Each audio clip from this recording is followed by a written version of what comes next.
नमस्कार दोस्तों, आप सभी का एक बार फिर से स्वागत है हमारे चैनल गंगा सागरी। महाशिवरात्रि का पर्व आने वाला है।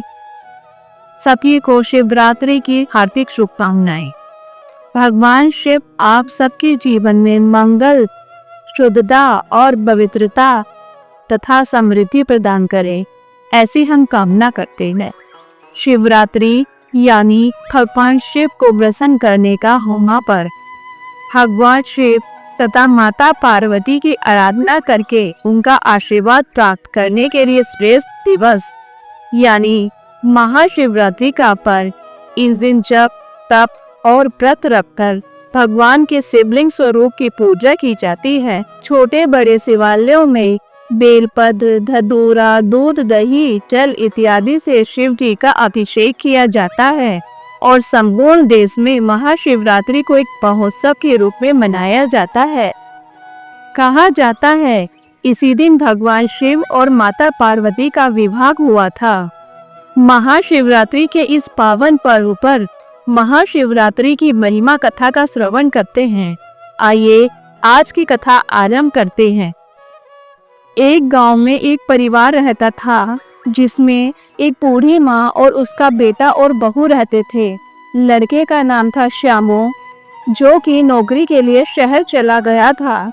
अब घर में सिर्फ सास और बहू रह गए थे। बहू बहुत ही संस्कारी और सीधी साधी थी, लेकिन फिर भी उसे बूढ़ी सास बहुत परेशान करती थी। हर बात में उसे डांटा करती थी, लेकिन बहू चुपचाप सब सहन करती और कभी कुछ नहीं कहती और चुपचाप अपना काम करती रहती। वह भगवान शिव की बहुत बड़ी भक्त थी। शिव जी के सारे व्रत किया करती।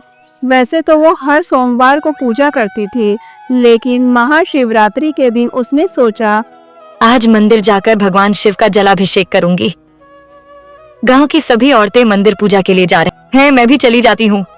लेकिन जब वह मंदिर जाने लगी तो उसकी सास ने कहा, कहाँ जा रही हो बहू? माताजी, शिव जी के मंदिर जा रही हूँ। आज महाशिवरात्रि है। कहीं जाने की जरूरत नहीं है। चुपचाप खेतों पर जाओ और फसल की देखभाल करो। माताजी, मंदिर से आकर मैं खेतों पर चली जाऊंगी। क्या तुम्हारे भगवान हमें खाने को देंगे? चुपचाप खेतों पर जाओ। सास ने बहू को मंदिर नहीं जाने दिया।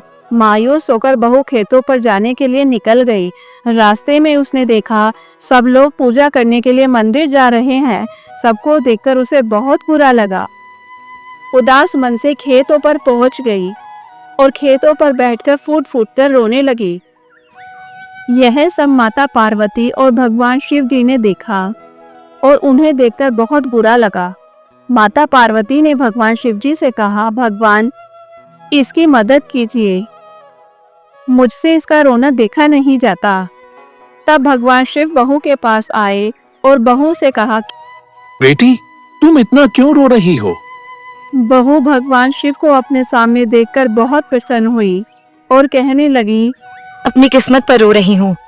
आज भगवान शिव का दिन है, महाशिवरात्रि है। सब लोग मंदिर जा रहे हैं, लेकिन मेरी सास ने मुझे खेतों पर भेज दिया। मैं व्रत के दिन भी मंदिर नहीं जा सकी। भगवान शिव ने कहा, जाओ बेटी, मंदिर जाकर शिव जी का जलाभिषेक करो। हम तुम्हारे खेतों की रखवाली करेंगे। तुम उदास ना हो। और उन्होंने बहुत सारा धन बहू को दे दिया। बहू ने उनका धन्यवाद किया और खुश होकर मंदिर चली गई और पूजा पाठ करने के बाद फिर घर चली गई। जब सास ने बहू के हाथ में धन का पात्र देखा तो पूछा, तुम मंदिर कैसे गई? मैंने तो तुम्हें खेतों पर भेजा था, और ये इतना सारा धन कहाँ से आया? तब बहू ने सारी बात अपनी सास को बता दी। बहू की बात सुनकर बूढ़ी औरत सोचने लगी, अगले साल मैं भी शिवरात्रि का व्रत रखूंगी, तब मुझे भी इतना सारा धन भगवान की कृपा से प्राप्त होगा। एक साल बाद जब महाशिवरात्रि का व्रत दोबारा से आया तो वह दौड़कर खेत पर जाकर बैठ गई और जोर जोर से रोने लगी। तभी भगवान शिव जी प्रकट हुए। मां जी, आप क्यों रो रही हैं? मेरी बहू मुझे बहुत परेशान करती है। आज मेरा व्रत है, फिर भी उसने मुझे खेतों पर भेज दिया। अभी आप अपने घर जाइए तब सास ने कहा, आपने तो मुझे कुछ दिया ही नहीं। आपने मुझे कुछ दिया तो है नहीं। ठीक है माँ, आपको वह मिलेगा जो आपको मिलना चाहिए। तब बूढ़ी सास अपने घर आती है। उसके चेहरे पर लाल लाल दाने निकल आते हैं। तब सास बहू पर चिल्लाती है और उसे बहुत खरी खोटी सुनाती है। तभी वहाँ भगवान शिव जी प्रकट होते हैं। तुमने हमारा व्रत लालच की वजह से रखा, लेकिन तुम्हारी बहू ने हमारा पूजन निस्वार्थ भाव से किया, इसलिए उसे आशीर्वाद मिला। तब बूढ़ी सास को बहुत पछतावा होता है और वह शिवजी भगवान से हाथ जोड़कर प्रार्थना करती है। हे प्रभु, मुझे क्षमा कर दीजिए और मुझे ठीक कर दीजिए। भगवान शिव दोनों को आशीर्वाद देकर अंतर ध्यान हो जाते हैं। सास ने बहू से माफी मांगी और कहा, अब मैं भी सच्चे मन से शिव जी की भक्ति करूंगी। अब बूढ़ी सास रोजाना भगवान शिव जी की पूजा करने लगती है। उनका जीवन खुशियों से भर जाता है। आज के लिए बस इतना ही। अगर आपको हमारी वीडियो पसंद आई है तो वीडियो को लाइक करें, शेयर करें और हमारे चैनल को सब्सक्राइब करें। धन्यवाद।